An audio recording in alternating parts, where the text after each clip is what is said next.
जय माता दी।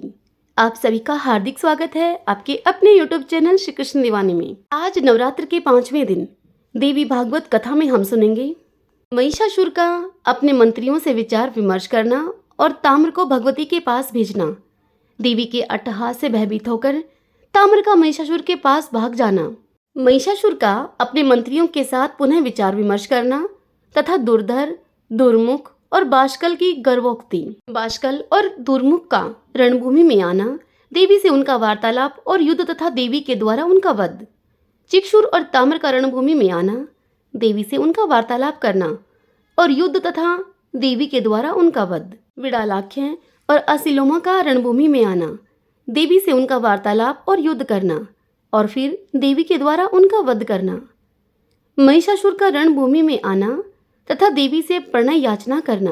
आज की यह वीडियो लंबी जाएगी क्योंकि कथा लंबी है और दिन कम रह गए हैं, तो इसलिए इस कथा को, इस वीडियो को बीच में ही न छोड़ें, संपूर्ण वर्णन को सुनें। तो आइए सर्वप्रथम देवी का स्मरण करते हुए आप सभी जन मेरे साथ बोलिए, ओम श्री जगदम्बिकाय नमो नमः, ओम एम ह्रीम क्लीम चामुंडाय विच्चे। व्यास जी राजा जन्मेजय को इस कथा को श्रवण कराते हुए उनसे कहते हैं कि हे राजन, अपने मंत्री की यह बात सुनकर मदोन्मत्त राजा महिषासुर अपने वयोवृद्ध मंत्रियों को बुलाकर उनसे यह वचन कहने लगा। राजा बोला, हे मंत्रीगण, आप लोग निर्भीकता पूर्वक मुझे शीघ्र ही बताएं कि इस समय मुझे क्या करना चाहिए। आप लोग इस कार्य में प्रवीण हैं, साथ ही साम तथा दंड आदि नीतियों में भी कुशल हैं। कहीं देवताओं के द्वारा रची गई सांबरी माया के रूप में तो यह नहीं आई है। अतः आप लोग मुझे यह बताएं कि इस समय कौन सी और किस नीति का सहारा लिया जाए। यह सुनकर मंत्रीगण बोले महिष से कि हे नृपश्रेष्ठ, बुद्धिमान लोगों को सदा ही सत्य और प्रिय वचन बोलना चाहिए तथा सम्यक विचार करके हितकर कार्य को करना चाहिए। हे राजन, सत्य वचन कल्याणकारी होता है और प्रिय वचन प्रायः अहितकर होता है। इस लोक में अप्रिय वचन भी मनुष्यों के लिए उसी प्रकार से हितकारक होता है जैसे कि औषधि अरुचिकर होते हुए भी मनुष्यों के रोगों का नाश करने वाली होती है। हे पृथ्वीपते, सत्य बात को सुनने तथा मानने वाला दुर्लभ है, सत्य बोलने वाला तो परम दुर्लभ है, किंतु चाटुकारिता पूर्ण बातें करने वाले बहुत से लोग हैं। राजन, इस गूढ़ विषय में हम लोग कुछ कैसे कह सकते हैं, और फिर इस त्रिलोकी में भविष्य में होने वाले शुभ तथा अशुभ परिणाम के विषय में कौन जान सकता है। यह सुनकर महिष बोला, आप लोग अपनी अपनी बुद्धि के अनुसार अलग अलग विचार प्रकट करें, जिसका जो भाव होगा उसे सुनकर मैं स्वयं विचार करूंगा, क्योंकि बुद्धिमान पुरुषों को चाहिए कि अनेक लोगों के मंतव्य को सुनकर और फिर उन पर बार बार विचार करके उनमें से अपने लिए जो कल्याणप्रद हो उस काम को करें। व्यास जी राजा जन्मेजय से कहते हैं यह कथा सुनाते हुए कि हे राजन, उसकी यह बात सुनकर महाबली विरूपाक्ष राजा महिष को प्रसन्न करते हुए शीघ्र ही उनसे कहने लगा। विरूपाक्ष महिष से बोला कि हे राजन, वह बेचारी स्त्री मदोन्मत्त होकर कुछ बोल रही है, उन बातों को आप केवल धमकी भर ही समझें, यह जानते हुए कि झूठ और साहस स्त्रियों की आदत होती है। भला कौन एक स्त्री के कहे हुए युद्ध उन्मादी कठोर वाक्यों से डरेगा। हे राजन, तीनों लोकों पर विजय प्राप्त करके भी आज आप स्त्री के भय से ग्रस्त हो गए हैं। उसकी अधीनता स्वीकार कर लेने पर इस लोक में अवश्य ही आप जैसे वीर की अपकीर्ति होगी। अतएव हे महाराज, मैं अकेला ही उस चंडिका से युद्ध करने के लिए जा रहा हूँ और उसे निश्चित रूप से मैं मार डालूंगा। अब आप भय से मुक्त हो जाएं। अपनी सेना के साथ वहां जाकर अनेक प्रकार के शस्त्र अस्त्रों से मैं उस दुस्सह तथा प्रचंड पराक्रम संपन्न चंडिका का निश्चय ही वध कर दूंगा, अथवा उसे नागपाश में बांधकर जीवित दशा में ही आपके पास लेकर आऊंगा, जिससे कि वह सदा के लिए आपकी वशवर्तनी हो जाए। हे राजन, अब आप मेरा पराक्रम देखिए। व्यास जी आगे कहते हैं, हे राजन जन्मेजय, विरूपाक्ष की इस बात को सुनकर दुर्धर ने कहा कि हे राजन, बुद्धिमान विरूपाक्ष ने यथार्थ बात कही है। प्रतिभा संपन्न अब आप मेरी भी उत्तम बात को सुन लें। अनुमान से ऐसा प्रतीत होता है कि सुंदर दांतों वाली वह स्त्री कामातुर है। अपने रूप के गौरव में चूर इस प्रकार की नायिकाएं अपने प्रिय को डरा धमकाकर वश में करने का प्रयास करती हैं। वैसे ही यह सुंदरी भी आपको धमकाकर अपने वश में करना चाहती हैं। यह तो माननीय स्त्रियों का हाव भाव होता है और रस का महान ज्ञाता ही उस हाव भाव को समझ पाता है। आसक्त प्रेमी के प्रति किसी स्त्री की ऐसी वक्रोक्ति होती ही है जिसे कि काम शास्त्र का विद्वान कोई विरला पुरुष ही समझ पाता है। जैसे उसने कहा है कि मैं तुम्हें युद्ध क्षेत्र में बाणों से मार डालूंगी। इस कथन में बहुत बड़ा रहस्य निहित है जिसे रहस्यविद ही भलीभांति समझ सकते हैं। माननीय स्त्रियों के बाण तो उनके कटाक्ष ही कहे गए हैं और हे राजन, उनके व्यंगपूर्ण वचन दूसरे पुष्पांजलि में बाण ही हैं। कि कटाक्ष को छोड़कर वह अन्य प्रकार के बाण आप पर भला कैसे चला सकेंगी, जब ब्रह्मा विष्णु महेश आदि में आप पर बाण चलाने तक की शक्ति नहीं है, तब वैसी स्त्रियों में अन्य बाण चलाने की शक्ति कहाँ है। उसने अमात्य से जो कहा था कि हे मंद, मैं तुम्हारे राजा को अपने नेत्र बाणों से बेद डालूंगी, इस कथन का तात्पर्य उन रस ज्ञान से विहीन मंत्री ने विपरीत ही समझ लिया था। उसने प्रधान अमात्य से जो यह कहा था कि मैं तुम्हारे स्वामी को रणमयी शैया पर गिरा दूंगी, इस कथन का तात्पर्य उस स्त्री के द्वारा विपरीत रति क्रीड़ा का किया जाना समझना चाहिए। साथ ही उसने जो यह बात कही थी कि मैं उन्हें प्राणहीन कर दूंगी, तो हे राजन, पुरुषों में वीर्य को ही प्राण कहा गया है।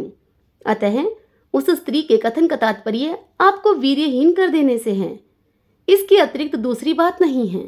हे राजन, व्यंग भरे इस कथन के द्वारा वह सुंदरी आपको पति के रूप में वर्ण करना चाहती है।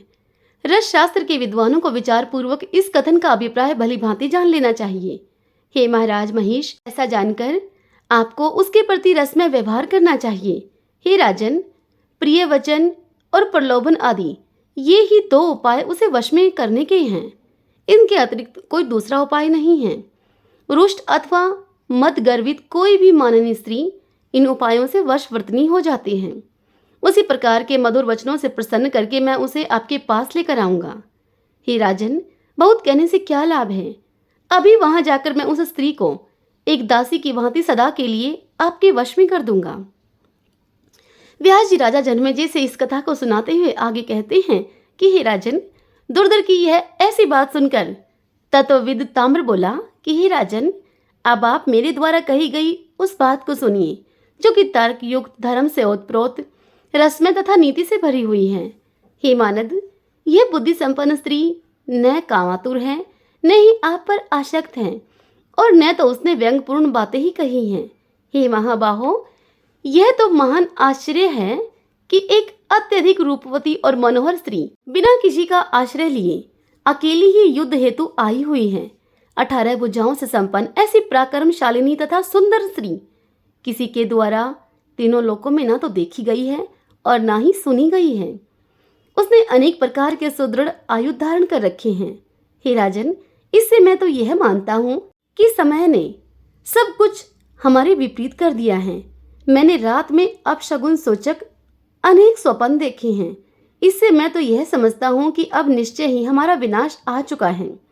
मैंने आज ही उषाकाल में एक स्वप्न देखा कि काले वस्त्र को धारण किए हुए एक स्त्री घर के आंगन में रुदन कर रही है। यह विनाश सूचक स्वप्न विचारणीय है। हे राजन, आजकल घर घर में भयानक पक्षी रोया करते हैं और घर घर में विविध प्रकार के उपद्रव होते रहते हैं। इससे मैं तो यह समझता हूँ कि इसमें निश्चित रूप से कुछ और ही कारण है। तभी तो युद्ध के लिए कृत संकल्प यह स्त्री आपको ललकार रही है। हे राजन, यह न तो मानुसी है, न ही गंधर्वी है और न ही आसुरी ही है, तो इसे देवताओं के द्वारा रची हुई मोहकरी माया समझना चाहिए। इसलिए मेरा यह दृढ़ मत है कि इस समय हमें कायरता नहीं प्रदर्शित करनी चाहिए, अपितु हर तरह से युद्ध करना चाहिए। जो होना होगा वह होगा। भविष्य में विधाता के द्वारा किए जाने वाले शुभ या अशुभ के बारे में कौन जानता है। अतः विद्वान पुरुषों को चाहिए कि बुद्धिपूर्वक धैर्य को धारण करके समय की प्रतीक्षा करें। हे नरेश, प्राणियों का जन्म तथा मरण दैव के अधीन है। तीनों लोकों में कोई भी व्यक्ति इसके विपरीत कुछ भी करने में समर्थ नहीं है। यह सुनकर महिष बोला, हे महाभाग, हे ताम्र, युद्ध के लिए दृढ़ निश्चय करके तुम जाओ और धर्म पूर्वक उस माननीय स्त्री को जीतकर यहाँ पर ले आओ। यदि संग्राम में वह स्त्री तुम्हारे अधीन न हो सके तब तुम उसे मार डालना, नहीं तो जहां तक संभव हो प्रयत्न पूर्वक उसका सामना करना। हे सर्वज्ञ, तुम पराक्रमी तथा काम शास्त्र के पूर्ण विद्वान हो। अतः किसी भी युक्ति से उस सुंदरी पर तुम विजय प्राप्त करना। हे वीर, हे महाबाहो, विशाल सेना के साथ तुम वहां शीघ्रता पूर्वक जाओ और वहां पर जाकर बार बार चिंतन और मनन करके इसका पता लगाओ कि यह किस लिए यहाँ पर आई है। तुम यह भी ज्ञात करना कि वह काम भाव अथवा वैर भाव किस भाव से यहाँ पर आई है और वह किसकी माया है। आरंभ में इन बातों की जानकारी कर लेने पर तुम यह पता लगाना कि वह क्या करना चाहती हैं। तत्पश्चात उसकी सबलता और निर्बलता को भली भांति समझकर ही उसके साथ तुम युद्ध करना। तुम उसके समक्ष न तो कायरता प्रदर्शित करना और ना ही बिल्कुल निर्दयता का ही व्यवहार करना। उसकी जैसी मनोदशा देखना, ठीक उसी के अनुसार उससे बर्ताव करना। तुम व्यास जी राजा जन्मेजय से कहते हैं कि हे राजन, महिषासुर की यह बात सुनकर काल के वशीभूत वह ताम्र अब राजा महिष को प्रणाम करके सेना के साथ वहां चल पड़ा। चलते समय मार्ग में यम का द्वार दिखाने वाली अत्यंत ही भयानक अपशगुनों को देख देख कर वह बहुत ही विस्मित तथा भयभीत होता था। अब देवी के समीप पहुंचकर उसने देखा कि वे सिंह पर सवार हैं। वे विविध प्रकार के आयुधों से विभूषित हैं तथा सभी देवता उनकी स्तुति कर रहे हैं। तदंतर उस ताम्र ने विनम्र भाव से खड़े होकर साम नीति का आश्रय लेकर मधुर वाणी में शांतिपूर्वक देवी से यह वचन कहा। वह बोला, हे देवी, दैत्यों के अधिपति तथा विशाल सिंगों वाले राजा महिष आपके रूप तथा गुण पर मोहित होकर आपसे विवाह करने की अभिलाषा रखते हैं। विशाल नैनों तथा सुकुमार अंगों वाली हे सुंदरी, देवताओं के लिए भी अजय उन महिष से आप प्रेम कीजिए और उन्हें पति के रूप में प्राप्त करके अद्भुत नंदन वन में आप विहार कीजिए। सभी प्रकार के सुखों के निधान स्वरूप इस सर्वांग सुंदर शरीर को प्राप्त करके हर तरह सुख भोगना चाहिए और दुख का तिरस्कार करना चाहिए। यही बात सर्वमान्य है। हे करभोरू, आपने अपने हाथों में ये आयुध किस लिए धारण कर रखे हैं? कमल के समान कोमल आपके ये हाथ तो पुष्प की गेंद धारण करने के योग्य हैं। बहुरूपी धनुष के रहते हुए आपको यह धनुष धारण करने से क्या प्रयोजन है? और जब आपके पास ये कटाक्ष रूपी बाण हैं, तो फिर व्यर्थ के बाणों को धारण करने से भी क्या लाभ है? इस संसार में युद्ध दुखदायी होता है, अतः ज्ञानी जन को युद्ध नहीं करना चाहिए। राज्य तथा धन के लोलुप लोग ही परस्पर युद्ध किया करते हैं। पुष्पों से भी युद्ध नहीं करना चाहिए। फिर तीक्ष्ण बाणों से तो युद्ध की बात ही क्या है? अपने अंगों का छिद जाना भला किसकी प्रसन्नता का कारण बन सकता है? अतएव हे तन्वंगी, आप कृपा करें और देवताओं तथा दानवों के द्वारा पूजित मेरे स्वामी महिष को पति के रूप में स्वीकार कर लें। वे आपके सभी वांछित मनोरथ को पूर्ण कर देंगे और उन्हें पति रूप में पाकर आप सदा के लिए उनकी पटरानी बन जाएंगी, इसमें संदेह नहीं है। हे देवी, आप मेरी बात मान लें, इससे आपको उत्तम सुख मिलेगा। कष्ट पाकर भी संग्राम में विजय का संदेह बना रहता है, इसमें भी संशय नहीं है। ये सुंदरी, आप राजनीति भली भांति जानती हैं, अतः हजारों हजारों वर्षों तक राज्य सुख का उपभोग करें। आपको तेजस्वी पुत्र प्राप्त होगा, वह भी राजा बनेगा। इस प्रकार आप युवावस्था में क्रीड़ा सुख को प्राप्त करके वृद्धावस्था में आनंद को प्राप्त करेंगी। व्यास जी राजा जन्मेजय को आगे कहते हैं कि हे राजन, उस ताम्र की यह बात सुनकर भगवती जगदम्बिका अब मेघ के समान गंभीर वाणी में हंसते हुए यह कहने लगी। देवी उस ताम्र से बोली, हे ताम्र, तुम अपने स्वामी महिष के पास जाओ और मरने को उद्यत, मंद बुद्धि, अति कामातुर तथा ज्ञान शून्य उस मूर्ख से जाकर कहो कि जिस प्रकार तुम्हारी माता महिषी घास खाने वाली, प्रौढ़ा विशाल सींगों वाली, लंबी पूंछ वाली तथा महान उदर वाली है, वैसी मैं नहीं हूं। मैं न देवराज इंद्र को, न ही विष्णु को, न ही शिव को, न ही कुबेर को, न वरुण को, न ब्रह्मा को, और न ही मैं अग्निदेव को चाहती हूँ। जब मैंने इन देवताओं की उपेक्षा कर दी है, तब भला मैं किसी एक पशु का उसके किस गुण से प्रसन्न होकर उसे वर्ण करूंगी? इससे तो संसार में मेरी निंदा ही होगी। मैं पति का वर्ण करने वाली साधारण स्त्री नहीं हूँ। मेरे पति तो साक्षात प्रभु हैं। वे सब कुछ करने वाले हैं, सबके साक्षी हैं, कुछ भी न करने वाले, इच्छा रहित, सदा रहने वाले, निर्गुण मोह रहित, अनंत, निरालंब, आश्रय रहित, सर्वज्ञ, सर्वव्यापी, साक्षी, पूर्ण आश्रय वाले, कल्याणकारी, सबको आश्रय देने में समर्थ, शांत, सबको देखने वाले तथा सबकी भावनाओं को जानने वाले हैं। उन प्रभु को छोड़कर मैं मूर्ख महिष को अपना पति क्यों बनाना चाहूंगी? तुम जाकर उससे कह देना कि अब तुम उठकर युद्ध करो। मैं तुम्हें या तो यम का वाहन बना दूंगी या फिर मनुष्यों के लिए पानी ढोने वाला महिष बना दूंगी। अरे पापी, यदि जीवित रहने की तुम्हारी इच्छा हो तो शीघ्र ही समस्त दानवों को साथ लेकर पाताल लोक को चले जाओ, अन्यथा मैं युद्ध में तुम्हें मार डालूंगी। इस संसार में समान कुल और आचारों वालों का परस्पर संबंध सुखदायक होता है। इसके विपरीत बिना सोचे समझे यदि संबंध हो जाता है तो वह बड़ा ही दुखदायी होता है। अरे महिष, तुम मूर्ख हो जो तुम यह कहते हो कि हे भामिनी, मुझे पति के रूप में तुम स्वीकार कर लो। कहाँ मैं और कहाँ तुम सिंह धारण करने वाले महिष? हम दोनों का यह कैसा संबंध है? अतः अब तुम पाताल लोक चले जाओ अथवा मुझसे युद्ध करो। मैं तुम्हें बंधु बांधवों के सहित निश्चय ही मार डालूंगी, नहीं तो देवताओं को उनके यज्ञ का भाग दे दो और देवलोक को छोड़कर सुखी हो जाओ। व्यास जी आगे कहते हैं कि हे राजन, ऐसा कहकर देवी ने बड़े जोर से अद्भुत गर्जना की। वह गर्जना प्रलयकालीन भीषण ध्वनि के समान तथा दैत्यों को भयभीत कर देने वाली थी। उस नाद से पृथ्वी अब कांप उठी और पर्वत डगमगाने लगे तथा देवताओं की पत्नियों के गर्भ गिर गए। उस शब्द को सुनकर ताम्र के मन में भय व्याप्त हो गया और तब वह वहां से भागकर महिषासुर के पास जा पहुंचा। श्री व्यास देव जी राजा जन्मेजय से कहते हैं कि हे राजन, उसके नगर में जो भी दैत्य थे वे सब बड़े चिंतित हुए। वे उस ध्वनि के प्रभाव से बधिर हो गए और वहां से भागने लगे। उसी समय देवी का सिंह भी क्रोधपूर्वक अपने गर्दन के बालों को फैलाकर बड़े जोर जोर से दहाड़ा। उस गर्जन से भी सभी दैत्य बहुत डर गए। ताम्र को वापस आया हुआ देखकर महिषासुर को अब बड़ा विस्मय हुआ। वह उसी समय मंत्रियों के साथ विचार विमर्श करने लगा कि अब आगे क्या किया जाए। वह बोला, हे श्रेष्ठ दानवों, हमें आत्मरक्षार्थ किले के भीतर ही रहना चाहिए अथवा बाहर निकलकर युद्ध करना चाहिए या फिर भाग जाने में ही हमारा कल्याण है। आप लोग बुद्धिमान, अजय तथा सभी शास्त्रों के विद्वान हैं, अतः मेरे कार्य की सिद्धि के लिए आप लोग अत्यंत ही गुप्त मंत्रणा करें, क्योंकि मंत्रणा को ही राज्य का मूल कहा गया है। यदि मंत्रणा सुरक्षित अर्थात मंत्रणा गुप्त रहती है तभी राज्य की सुरक्षा संभव है। अतएव राजा को चाहिए कि बुद्धिमान तथा सदाचारी मंत्रियों के साथ सदा गुप्त मंत्रणा करे। मंत्रणा के खुल जाने पर राज्य तथा राजा इन दोनों का विनाश हो जाता है।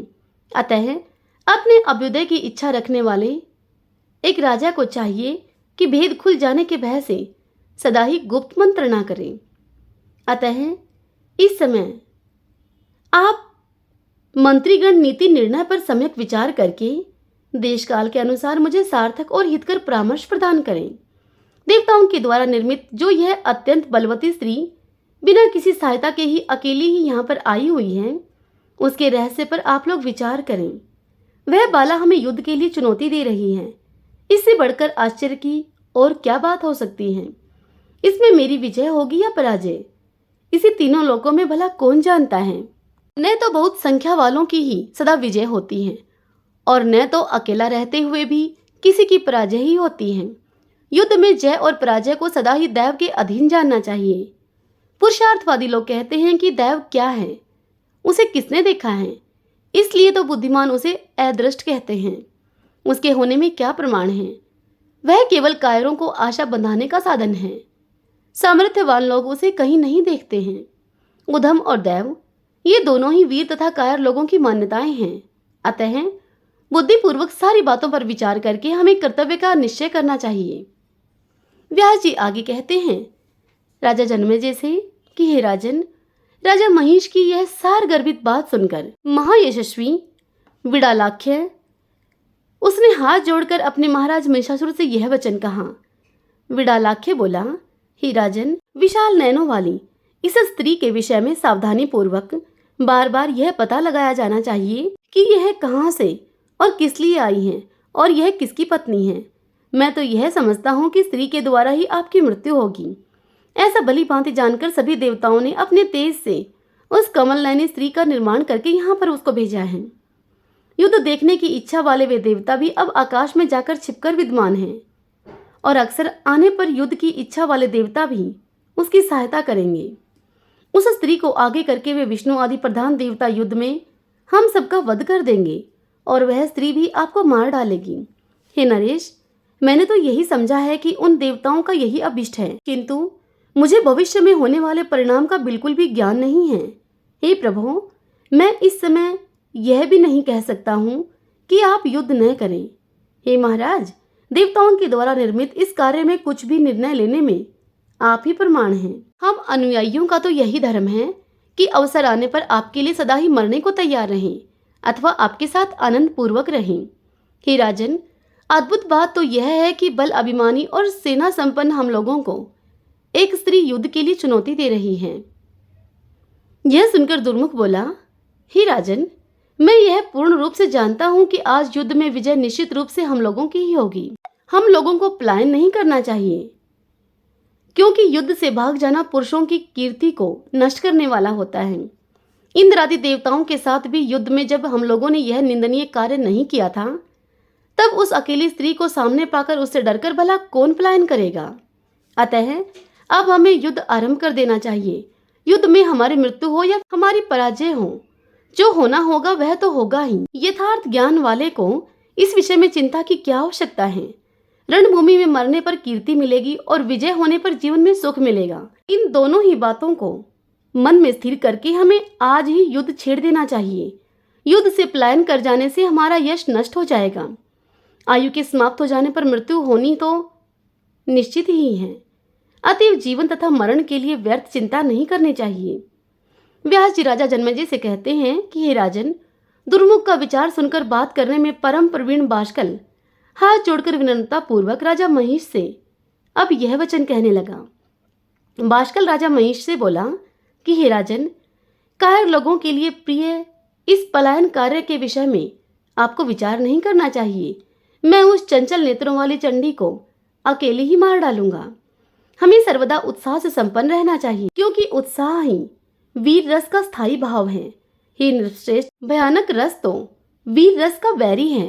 अतएव हे राजन, भय का त्याग करके मैं अद्भुत युद्ध करूंगा। हे नरेंद्र, मैं उस चंडिका को मारकर उसे यमपुरी पहुंचा दूंगा। मैं यम, इंद्र, कुबेर, वरुण, अग्नि, वायु, विष्णु, शिव, चंद्रमा और सूर्य से भी नहीं डरता हूँ। तब उस अकेली और मदोन्मत्त स्त्री से मैं भला क्यों डरूंगा। पत्थर पर सान धरे हुए तीक्ष्ण बाणों से मैं उस स्त्री का वध कर दूंगा। आज आप मेरा बाहुबल तो देखिए, और इस स्त्री के साथ युद्ध करने के लिए आपको संग्राम में जाने की आवश्यकता नहीं है। आप केवल सुखपूर्वक विहार कीजिए। व्यास जी राजा जन्मेजय से आगे कहते हैं कि राजन, दैत्यराज महिष से मदोन्मत्त बाष्कल के ऐसा कहने पर वहां उपस्थित दुर्धर अपने राजा महिषासुर को प्रणाम करके उनसे कहने लगा।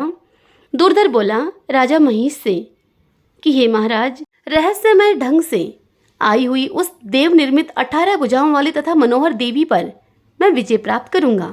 हे राजन, आपको भयभीत करने के लिए ही देवताओं ने इस माया की रचना की है। यह एक विभीषिका मात्र है। ऐसा जानकर आप अपने मन की व्याकुलता को दूर कर दीजिए। हे राजन, यह सब तो राजनीति की बात हुई। अब आप मंत्रियों का कर्तव्य सुनिए। हे दानवेंद्र, 3 प्रकार के मंत्री संसार में होते हैं। उनमें से कुछ सात्विक, कुछ राजस और कुछ तामस होते हैं। सात्विक मंत्री अपनी पूरी शक्ति से अपने स्वामी का कार्य सिद्ध करते हैं। वे अपने स्वामी के कार्य में बिना कोई अवरोध उत्पन्न किए अपना कार्य करते हैं। ऐसे मंत्री एकाग्रचित्त, धर्मपरायण तथा मंत्र शास्त्र अर्थात मंत्रणा से संबंधित शास्त्र के विद्वान होते हैं। राजस प्रकृति के मंत्री चंचल चित्त वाले होते हैं और वे सदा ही अपना कार्य साधने में लगे रहते हैं। जब कभी उनके मन में आ जाता है तब वे अपने स्वामी का भी काम कर देते हैं। तामसिक प्रवृत्ति के मंत्री लोभपरायण होते हैं और वे सदैव अपना कार्य सिद्ध करने में संलग्न रहते हैं। वे अपने स्वामी का कार्य विनष्ट करके भी अपना कार्य सिद्ध करते हैं। वे समय आने पर परपक्ष के लोगों से प्रलोभन पाकर अपने स्वामी का भेद खोल देते हैं और घर में बैठे बैठे अपनी कमजोरी शत्रु पक्ष के लोगों को बता देते हैं। ऐसे मंत्री मयान में छिपी हुई तलवार की भांति अपने स्वामी के कार्य में बाधा डालते हैं और संग्राम की स्थिति उत्पन्न करके ऐसी स्थिति उत्पन्न होने पर सदा उन्हें डराते रहते हैं। हे राजन, उन मंत्रियों का कभी भी विश्वास नहीं करना चाहिए, क्योंकि उनका विश्वास करने पर काम बिगड़ जाता है और गुप्त भेद भी खुल जाता है। लोभी, तमोगुणी, पापी, बुद्धिहीन, शठ तथा खल मंत्रियों का विश्वास कर लेने पर वे क्या क्या अनर्थ नहीं कर डालते। अतएव हे नृपश्रेष्ठ, मैं स्वयं युद्ध भूमि में जाकर आपका कार्य संपन्न करूंगा। आप किसी भी तरह की चिंता न करें। मैं उस दुराचारणी स्त्री को पकड़कर आपके पास शीघ्र ले आऊंगा। आप मेरा बल और धैर्य देखें। मैं अपनी पूरी शक्ति से अपने स्वामी का कार्य सिद्ध करूंगा। व्यास जी राजा जन्मेजय से इतनी बात बताकर उनको आगे कहते हैं कि हे राजन, ऐसा कहकर अभिमान से चूर अंगों वाले तथा सभी शास्त्रों के विशारद वे दोनों महाबाहु दैत्य पाशकल और दुर्मुख सम्रांगण की ओर चल पड़े। इसके बाद वे दोनों मदोन्मत्त दानव समर भूमि में पहुंचकर मेघ गर्जन के समान गंभीर वाणी में देवी से इस प्रकार से कहने लगे। वे देवी से बोले, हे देवी, हे सुंदरी, जिन महान महिषासुर ने सभी देवताओं पर विजय प्राप्त कर ली है, सभी दैत्यों के अधिष्ठाता उन नरेश महिषासुर का आप वर्ण कर लें। वे सभी लक्षणों से संपन्न मनुष्य रूप को धारण करके तथा दिव्य आभूषणों से अलंकृत होकर एकांत में आपसे मिलने के लिए आएंगे। हे सुंदर मुस्कान वाली देवी, उन्हें पति के रूप में स्वीकार कर लेने आपको तीनों लोकों का वैभव निश्चय ही प्राप्त हो जाएगा। अतः हे कांते, उन महिषासुर के प्रति आप अपने मन में परम प्रेम भाव रखिए। हे कोकिल भाषिणी, महान पराक्रमी महिषासुर को अपना पति बनाकर आप स्त्रियों के लिए अभिष्ट अद्भुत सांसारिक सुख प्राप्त करेंगी। यह सुनकर देवी बोली, अरे दुष्ट, क्या तुम यह भी नहीं समझ रहे हो कि यह कोई काम मोहित, बुद्धिहीन तथा बल रहित नारी है। मैं उस मूर्ख महिषासुर की सेवा कैसे कर सकती हूँ। कुलीन स्त्रियां कुल, चरित्र और गुण में समानता रखने वाले एवं रूप, चतुरता, बुद्धि, व्यवहार, क्षमा आदि से विशेष रूप से संपन्न पुरुष को ही स्वीकार करती हैं। ऐसी कौन देवरूपणी नारी होगी जो कामातुर होकर पशु रूपधारी तथा पशुओं में भी अधम महिष को अपना पति बनाना चाहेगी। हे बाष्कल और दुर्मुख, तुम लोग तत्काल ही अपने राजा महिषासुर के पास जाओ और हाथी के समान विशाल शरीर वाले तथा श्रृंगधारी उस दानव से मेरा यह संदेश कह दो, तुम पाताललोक चले जाओ अथवा यहाँ पर आकर मेरे साथ युद्ध करो। संग्राम होने पर ही इंद्र निर्भय हो सकते हैं, यह निश्चित है।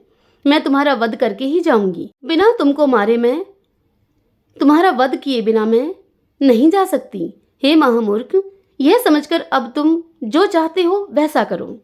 हे चतुष्पाद, बिना मुझको पराजित किए पृथ्वी के किसी भी भाग में, अंतरिक्ष या पर्वत की गुफा में कहीं भी अब तुम्हें शरण नहीं मिलेगी। व्यास जी राजा जन्मेजय से आगे कहते हैं कि राजन, उन देवी के द्वारा ऐसा कहे जाने पर क्रोध से तमतमाए नेत्रों वाले वे दोनों दैत्य अब धनुष बाण लेकर युद्ध करने के लिए तैयार हो गए। देवी से वे भगवती जगदम्बा भी गंभीर गर्जना करके निर्भीक भाव से विराजमान थी। हे कुरुनंदन, हे जन्मेजय, वे दोनों दैत्य घनघोर बाण की वृष्टि करने लगे।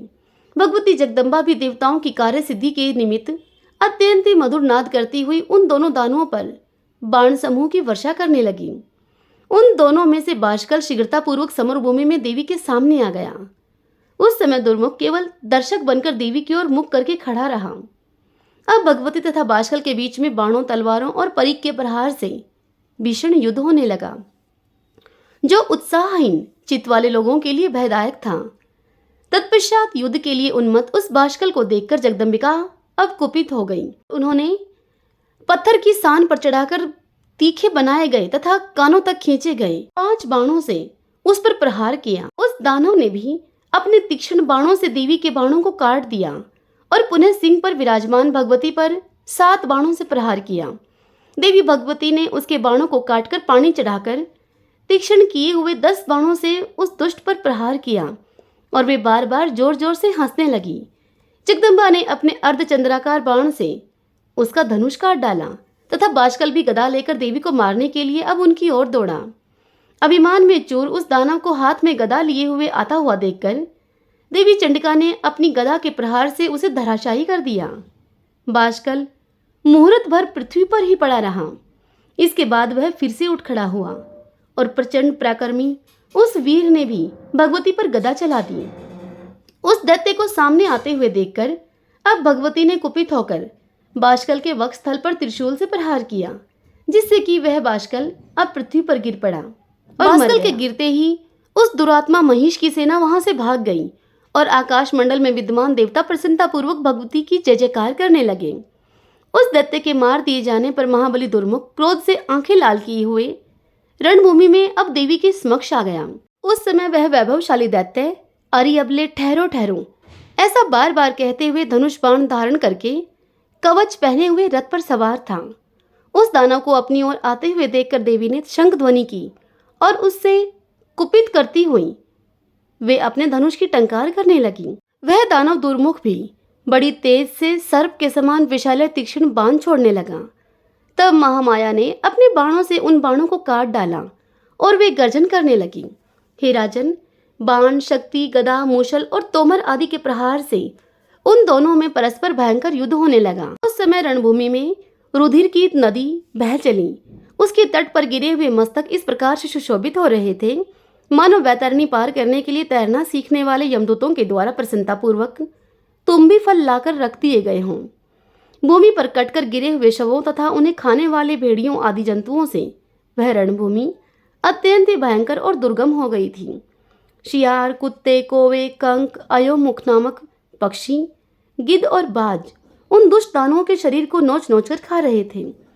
मृतकों के शरीर के संसर्ग से दुर्गंधित हवा चल रही थी और मांसाहारी पक्षियों की किलकिला ध्वनि हो रही थी। तब काल से मोहित वह दुरात्मा दुर्मुख अत्यंत ही क्रुद्ध हो उठा और गर्व के साथ अपनी सुंदर भुजा उठाकर वह अब देवी से कहने लगा कि हे चंडिके, हे मूर्ख बाले, भाग जाओ, नहीं तो मैं तुम्हें अभी मार डालूंगा। अथवा हे वामोरु, मद से मत महिषासुर को स्वीकार कर लो। तब देवी बोली, अब तुम्हारी मृत्यु समीप है, तभी तुम मोहित होकर ऐसा प्रलाप कर रहे हो। अभी मैं तुम्हें भी उसी प्रकार से मार डालूंगी जैसे मैंने इस बाष्कल को मारा है। अरे मूर्ख, भाग जाओ, और यदि तुम्हें अपनी मृत्यु अच्छी लगती हो तो तुम यहाँ ही रुके रहो। तुम्हें मारने के बाद मैं मूर्ख महिषासुर का भी संहार कर दूंगी। देवी का ऐसा यह वचन सुनकर मरणोन्मुख दुर्मुख भगवती चंडिका के ऊपर भीषण बाण वृष्टि करने लगा। तब भगवती ने भी कुपित होकर अपने तीक्ष्ण बाणों से उस बाण वृष्टि को तत्काल ही व्यर्थ करके उस दैत्य पर उसी प्रकार से आघात किया जैसे कि इंद्र ने वृत्रासुर पर किया था। अब उन दोनों में बड़ा ही भीषण युद्ध आरंभ हो गया, जो कायरों के लिए भयदायक तथा वीरों के लिए उत्साहवर्धक था। देवी ने बड़ी फुर्ती के साथ उसके हाथ में स्थित धनुष को काट डाला और उसी तरह अपने 5 बाणों से उसके उत्तम रथ को छिन्न भिन्न कर दिया। रथ के नष्ट हो जाने पर महाबाहु दुर्मुख अपनी भयानक गदा लेकर पैदल ही भगवती चंडिका की ओर दौड़ पड़ा और उनके पास पहुंचकर उस महाबली दैत्य दुर्मुख ने सिंह के मस्तक पर गदा से प्रहार कर दिया। किंतु महाशक्तिशाली सिंह गदा के मारे जाने पर भी अपने स्थान से विचलित नहीं हुआ।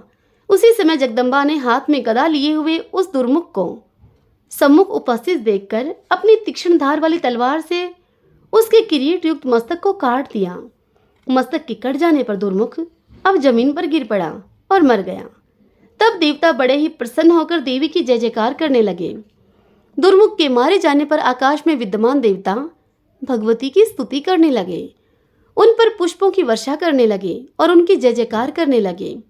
रणभूमि में उस महान दानव को मरा हुआ देखकर ऋषि, सिद्ध, गंधर्व, विद्याधर और किन्नर आनंदित हो उठे। व्यास जी इस कथा को सुनाते हुए राजा जन्मेजय से कहते हैं कि हे राजन, दुर्मुख मार दिया गया। यह सुनकर महिषासुर क्रोध से अब मूर्छित हो गया और दानवों से बार बार कहने लगा कि यह क्या हो गया, यह क्या हो गया। दुर्मुख और बाष्कल तो बड़े शूरवीर दानव थे। एक सुकुमार नारी ने उन्हें रणभूमि में मार डाला। यह तो महान आश्चर्य है। दैव का विधान तो देखो, समय बड़ा बलवान होता है। वही परतंत्र मनुष्यों के पाप पुण्य के अनुसार सदा उनके सुखों दुखों का निर्माण करता है। ये दोनों ही श्रेष्ठ दानव मार डाले गए हैं। अब इसके बाद क्या करना चाहिए? इस विषम परिस्थिति में सभी लोग विचार करके जो उचित हो वह बताइए। व्यास जी राजा जन्मेजय से कहते हैं कि हे राजन, इस प्रकार से महाशक्तिशाली महिषासुर के कहने पर उसके महारथी सेनाध्यक्ष चिक्षुर ने उससे कहा कि राजन, स्त्री को मार डालने में चिंता किस बात की, मैं उसे मार डालूंगा। ऐसा कहकर वह चिक्षुराख्य रथ पर बैठकर दूसरे महाबली ताम्र को अपना अंग रक्षक बनाकर सेना की तुमुल ध्वनि से आकाश और दिशाओं को निनादित करता हुआ युद्ध के लिए चल पड़ा। उसको आता हुआ देखकर कल्याणमयी भगवती ने अद्भुत शंख ध्वनि, घंटानाद तथा धनुष की टंकार की। उस ध्वनि से सभी राक्षस भयभीत हो गए। यह क्या? ऐसा कहते हुए वे सभी राक्षस भय से कांपने लगे और भाग खड़े हुए। उनको भागता हुआ देखकर चिक्षुराक्ष ने अत्यंत ही क्रोधित होकर कहा कि तुम्हारे सामने कौन सा भय आ गया? मैं इस मदोन्मत्त नारी को आज ही बाणों के द्वारा मार डालूंगा। हे दैत्यों, तुम लोग भय को छोड़ दो और लड़ाई के मोर्चे पर डटे रहो। ऐसा कहकर उस प्राक्रमित दैत्य श्रेष्ठ चिक्षुर ने हाथ में धनुष उठा लिया और युद्ध भूमि में आकर वह निश्चिंतता पूर्वक भगवती से कहने लगा। चिक्षुर बोला देवी से कि हे विशालाक्षी, अन्य साधारण मनुष्यों को भयभीत करती हुई तुम क्यों गरज रही हो? तुम्हारा यह व्यर्थ का गर्जन सुनकर मैं भयभीत नहीं हो सकता हूँ। हे सुलोचने, स्त्री का वध करना पाप है तथा इससे जगत में अपकीर्ति मिलती है। यह जानकर मेरा चित्त तुम्हें मारने से विचलित हो रहा है। हे सुंदरी, तुम जैसी स्त्रियों के कटाक्षों तथा हाव भावों से समर का कार्य संपन्न हो जाता है। कभी कहीं भी शस्त्रों के द्वारा स्त्री का युद्ध नहीं हुआ है। हे सुंदरी, तुम्हें तो पुष्प से भी युद्ध नहीं करना चाहिए। तो फिर तीक्ष्ण बाणों से युद्ध की तो बात ही क्या है? क्योंकि तुम्हारे जैसी सुंदरियों के शरीर में मालती की पंखुड़ी भी पीड़ा उत्पन्न कर सकती हैं। इस संसार में शास्त्र धर्म अनुयायी लोगों के जन्म को धिक्कार है, क्योंकि वे बड़े प्यार से पाले गए अपने शरीर को भी तीक्ष्ण बाणों से छिदवाते हैं। तेल की मालिश से, फूलों की हवा से तथा स्वादिष्ट भोजन आदि से पोषित इस प्रिय शरीर को शत्रुओं के बाणों से बिंधवाते हैं। तलवार की धार से अपना शरीर कटवाकर मनुष्य धनवान होना चाहते हैं। ऐसे धन को धिक्कार है जो प्रारंभ में ही दुख देने वाला होता है, तो बाद में क्या वह सुख देने वाला हो सकता है? हे सुंदरी, तुम भी मूर्ख ही हो, तभी तो संभोगजन्य सुख को त्याग कर तुम युद्ध की इच्छा कर रही हो। युद्ध में तुम कौन सा लाभ समझ रही हो? युद्ध में तलवारें चलती हैं, गदा का प्रहार होता है और बाणों से शरीर का भेदन किया जाता है। मृत्यु के अंत में सियार अपने मुख से नोच नोच कर उस देह का संस्कार करते हैं। धूर्त कवियों ने उसी युद्ध की अत्यंत प्रशंसा की है कि रणभूमि में मरने वालों को स्वर्ग प्राप्त होता है। उनका यह कहना केवल अर्थवाद मात्र है। अतः हे वरारोहे, तुम्हारा मन जहाँ लगे तुम वहां चली जाओ, अथवा तुम उन देवताओं का दमन करने वाले मेरे स्वामी महाराज महिषासुर को ही स्वीकार कर लो। व्यास जी आगे कहते हैं राजा जन्मेजय से कि हे राजन, इस प्रकार बोलते हुए उस दैत्य से भगवती जगदम्बा ने कहा कि मूर्ख, तुम अपने को बुद्धिमान पंडित के समान मानकर व्यर्थ क्यों बोल रहे हो? तुम न तो नीति शास्त्र को जानते हो और न ही तुम अन्वीक्षिकी की विद्या ही जानते हो। तुमने कभी भी वृद्धों की सेवा नहीं की है, न तो तुम्हारी बुद्धि ही धर्मपरायण है, क्योंकि तुम मूर्ख की सेवा में लगे रहते हो। अतः तुम भी मूर्ख हो। जब तुम्हें राजधर्म ही ज्ञात नहीं है, तब मेरे सामने क्यों व्यर्थ की तुम बकवाद कर रहे हो? संग्राम में महिषासुर का वध करके सम्रांगण को रुधिर से पंखमय बनाकर अपना यश स्तंभ सुदृढ़ स्थापित करके मैं सुखपूर्वक यहाँ से चली जाऊंगी। देवताओं को दुख देने वाले इस दुराचारी तथा मदोन्मत्त दानव को मैं अवश्य मार डालूंगी। तुम सावधान होकर युद्ध करो। हे मूर्ख, यदि तुम्हें तथा महिषासुर को जीने की अभिलाषा हो तो सभी दानवों को पाताल लोक लेकर शीघ्र ही यहाँ से चले जाओ। अन्यथा यदि तुम लोगों के मन में मरने की इच्छा हो तो तुरंत ही तुम युद्ध करो। यह मेरा संकल्प है कि मैं सभी दानवों को मार डालूंगी। व्यास जी आगे कहते हैं राजा जन्मेजय से कि राजन, देवी का ऐसा वचन सुनकर बल्कि अभिमान से युक्त वह दैत्य अब उन पर इस प्रकार से बाणों की वर्षा करने लगा मानो दूसरे मेघ ही जल की धारा बरसा रहे हों। तब भगवती ने अपने तीक्ष्ण बाणों के द्वारा उसके सभी बाण काट डाले और विषधर सर्प के समान विषैले बाणों से उस पर प्रहार किया। उन दोनों में परस्पर विस्मयकारी युद्ध होने लगा। जगदम्बा ने अपने वाहन सिंह पर से ही उस दैत्य पर गदा से प्रहार किया। गदा से अत्यधिक आहत होने के कारण वह दुष्टात्मा दैत्य अब मूर्छित हो गया और 2 पहर तक पाषाण की भांति रथ पर ही पड़ा रहा। इस प्रकार उसको मूर्छित देखकर शत्रु सेना को नष्ट कर डालने वाला ताम्र नामक दैत्य चंडिका से लड़ने के लिए वेगपूर्वक रण में उपस्थित हो गया। उसको आता हुआ देखकर भगवती चंडिका उससे हंसते हुए कुछ यूं बोली। देवी बोली, ओ दानव श्रेष्ठ, आओ आओ, मैं तुम्हें अभी यमलोक भेज देती हूँ। निर्बल और समाप्त आयु वाले तुम लोगों के यहाँ आने से क्या लाभ है? वह मूर्ख महिषासुर घर में ही रहकर अपने जीने का कौन सा उपाय कर रहा है? देवताओं के शत्रु दुष्टात्मा तथा पापी महिषासुर का संहार किए बिना तुम मूर्खों को मारने से मुझे क्या लाभ है? इससे तो मेरा परिश्रम भी व्यर्थ ही हो जाएगा। अतः तुम लोग घर पर जाकर महिषासुर को यहाँ भेज दो, जिससे कि वह मंद बुद्धि भी मैं जिस रूप में स्थित हूँ उसमें मुझे देख ले। भगवती का ऐसा वचन सुनकर वह ताम्र अब कुपित होकर धनुष को कान तक खींचकर उन पर बाणों की वर्षा करने लगा।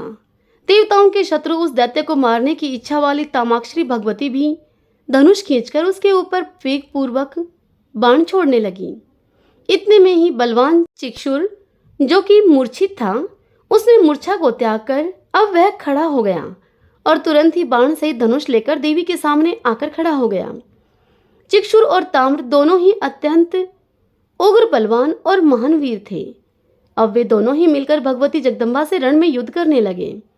तब महामाया क्रोधित होकर बाण समूह की वर्षा करने लगी और उन्होंने अपने बाणों के प्रहार से सभी दानवों के कवच छिन्न भिन्न कर दिए। उन बाणों से आहत होकर अब सभी असुर क्रोध से व्याकुल हो गए तथा रोषपूर्वक देवी पर बाण समूह छोड़ने लगे। उस समय समस्त रणभूमि में भगवती के बाणों से घायल सभी राक्षस ऐसे सुशोभित होने लगे जैसे कि वसंत ऋतु में किशुंक के लाल पुष्प दिखाई पड़ते हों। उस समर भूमि में ताम्र के साथ देवी का भीषण युद्ध होने लगा। इसे देखने के लिए जो देवता आकाश में स्थित थे वे बड़े ही आश्चर्यचकित हो गए। उसी समय ताम्र ने लोहे का बना हुआ एक सुदृढ़ तथा भयंकर मूसल लेकर देवी के सिंह के सिर पर प्रहार किया और वह जोर से हंसने और गरजने लगा। तब उसे गरजता हुआ देखकर भगवती अब क्रोधित हो गई और उन्होंने तुरंत ही अपने तेज धार वाली तलवार से उसका मस्तक काट डाला। सिर कट जाने पर भी वह मस्तक विहीन बलशाली ताम्र मूसल को लिए हुए कुछ क्षण तक घूमता रहा। उसके बाद वह सम्रांगण में गिर गया। ताम्र को गिरा हुआ देखकर महाबली चिक्षुर खड़ग लेकर बड़े ही वेग से चंडिका देवी की ओर झपटा। हाथ में तलवार लिए हुए उस दानव को रण में अपनी ओर आता हुआ देखकर देवी ने तुरंत ही 5 बाणों से उस पर प्रहार किया। भगवती ने एक बाण से उसका खड़ग काट दिया, दूसरे बाण से उसका हाथ काट दिया और अन्य बाणों से उसका मस्तक कंठ से अलग कर दिया। इस प्रकार युद्ध के लिए उन्मत्त रहने वाले उन दोनों क्रूर राक्षसों का वध हो गया। तब उन दोनों की सेना भयभीत होकर चारों दिशाओं में शीघ्रतापूर्वक भाग चली। उन दोनों दानवों को रण में मारा गया देखकर आकाश में विराजमान संपूर्ण देवता आह्लादित हो गए। प्रसन्नता पूर्वक भगवती की जय ध्वनि करते हुए फूलों की वर्षा करने लगे। ऋषि, देवता, गंधर्व, वेताल, सिद्ध और चारण वे सब देवी की जय, अंबिका की जय ऐसा बार बार बोलने लगे। ओम नमः चंडिकाय। आज की ये कथा यहीं तक। इससे आगे की कथा कल हम अगले अध्याय में सुनेंगे। आज की यह कथा आप सबको कैसी लगी? पसंद आई हो तो वीडियो को लाइक करें, अपने अपनों के साथ शेयर करें और कमेंट बॉक्स में जय माता दी लिखिए। इसी के साथ यदि आपने अभी तक हमारे चैनल श्री कृष्ण दीवानी को सब्सक्राइब नहीं किया है तो आप जरूर करें। बेल आइकन के बटन को भी प्रेस कर लीजिएगा। जय माता दी।